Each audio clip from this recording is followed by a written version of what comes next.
I noticed something strange in the robot charging area. Right in front of charging station 206, there was a reflective patch. I walked over to check it out and found that the steel plate had been polished into a mirror. Could robots really break the laws humans programmed into them and look at mirrors? While I was puzzling over this, a robot came in to charge. I looked closely at the number in front of me. It was Repair Unit 206. He abandoned charging completely and turned to leave. I froze for several seconds before I remembered to chase after him. The repair unit had already entered the tunnel and turned his head to look up before leaving. After a brief moment of eye contact, he picked up his pace and left. I chased into the tunnel and found a door with smoke coming from it. The repair unit had welded the metal door shut before leaving. All I could do was keep moving through the tunnel, hoping to find where that door led. Soon I reached the tunnel exit. Outside was the dangerous civilian zone. Once you stepped in, you were no longer under company protection. I found a homeless person's corpse in a pile of trash. Suddenly gunshots rang out. I tried to identify myself, but the guards ignored me. Everyone outside the city was considered an enemy.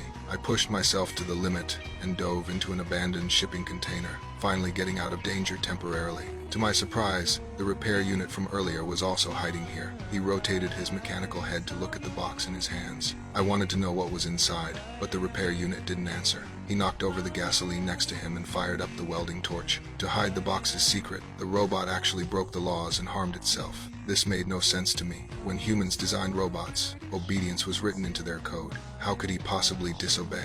The repair unit was brought back to the lab. The engineer didn't believe a word I said because the code couldn't be wrong. When we pulled out the burn box, inside were some sensor parts and a nuclear battery. Even though it was rare material, it was completely useless to robots. Once this kind of battery was installed, the robot's core would be fried by the massive energy. The engineer hooked him up to the diagnostic circuit and force rebooted the damaged core. The repair unit gained temporary life. I quickly asked what the battery was for, and also wanted to know who had modified him and why he'd burned himself with gasoline. Just as he was about to answer, 206 suddenly short-circuited. 2 lines of machine oil leaked from his eyes, and his core was destroyed. I still wouldn't let it go. After work, I stopped the engineer and asked him to hypothetically assume the robot laws had been modified. Technically impossible, he said. The robot's core code is quantum encrypted and written into the bionic kernel. Its security system is a one-way channel. If it's modified, the entire core burns out instantly. But to get promoted quickly and take my wife away from this city where even the rain was radioactive,